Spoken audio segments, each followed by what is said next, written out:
I still remember the first thing I've ever made with leather. It was a bracelet, sloppy, stitching, uneven edges, but my brother wore it every day like it was made of gold. He was like that, always saw the best in people, even in me. He was older, stronger, quieter. The kind of guy who didn't talk much, but when he did, you listened. He didn't have to raise his voice. He just had his call. This way of making you believe everything was gonna be okay. I was the mess, too loud, too wild, always getting into trouble.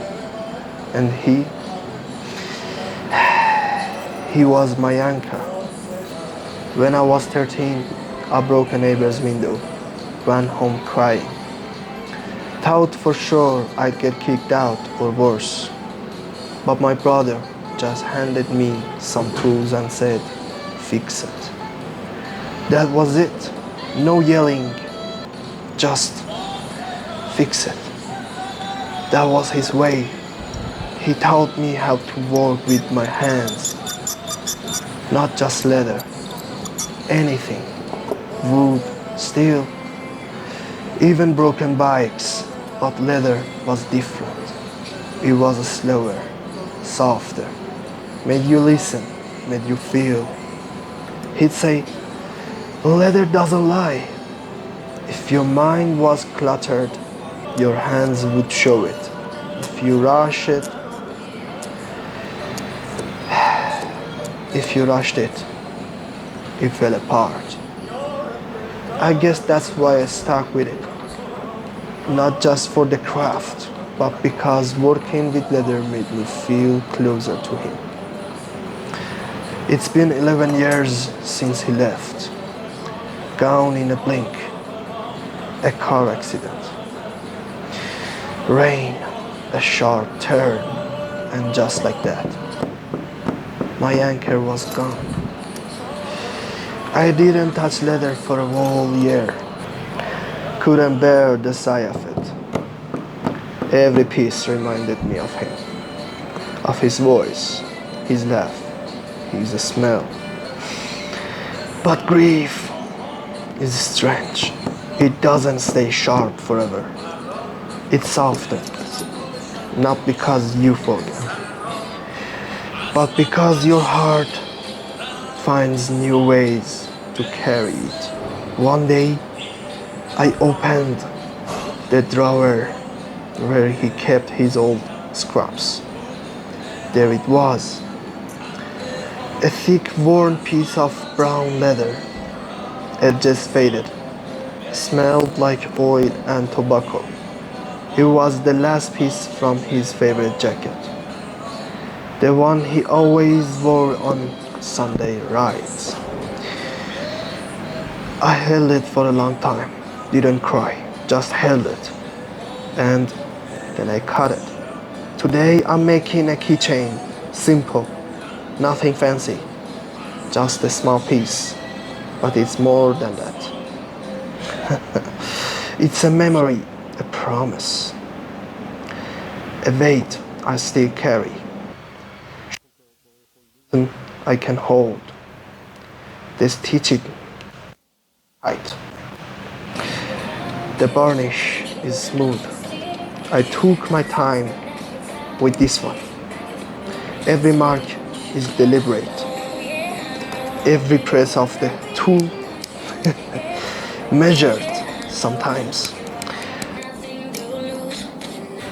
I talk out loud, I know, but it helps.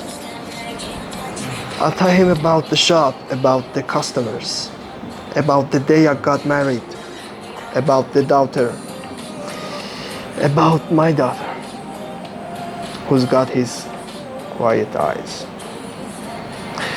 He never answers, but I feel him. In the silence between hammer strikes, in the smell of hot wax, in the way the leather bends under my hands. He's here. I run my thumb over the edges. It's done.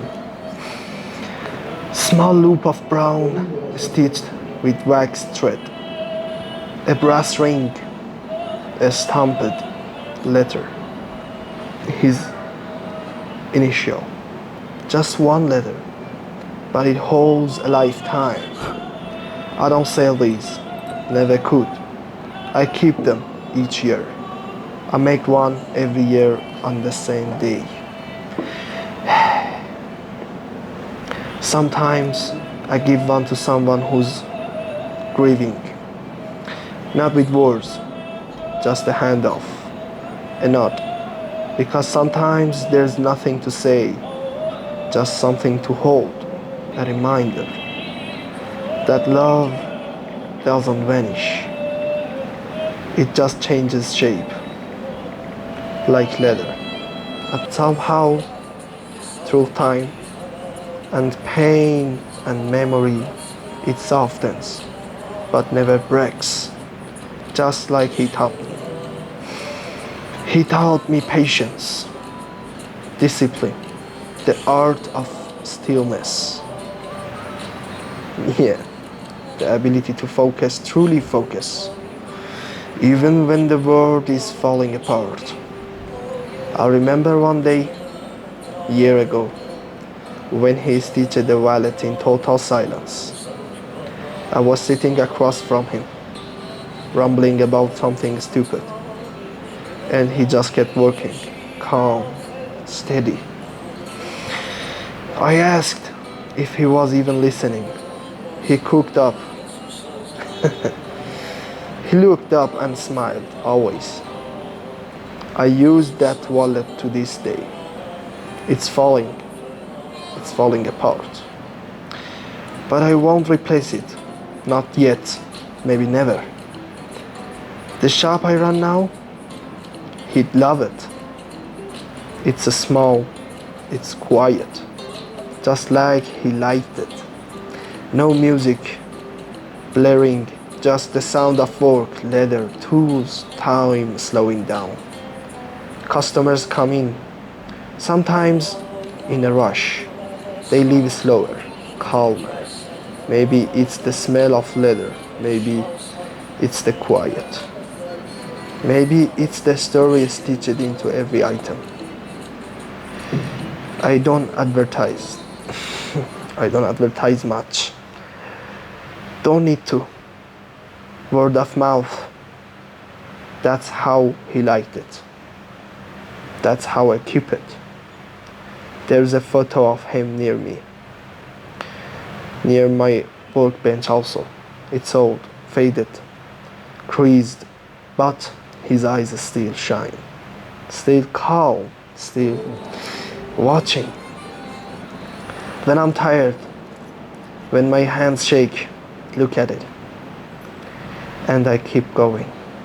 I once made a journal cover for a woman who lost her son.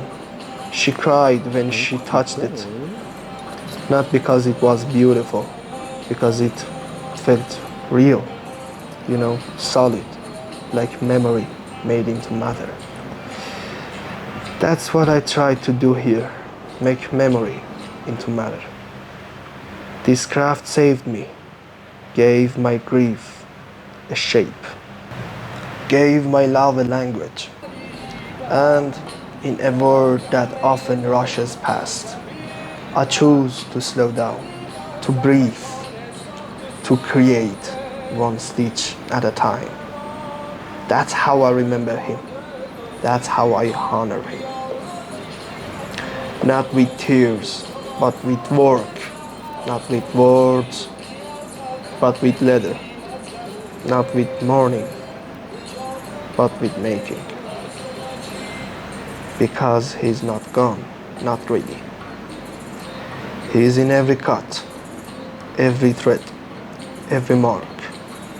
And as long as I keep creating, he keeps living. That's the legacy. That's the love. And I carry it every day in my hands. Thank you for hearing my story. Hope you enjoy my work and the story. Don't forget to like and subscribe our channel. Look via POV.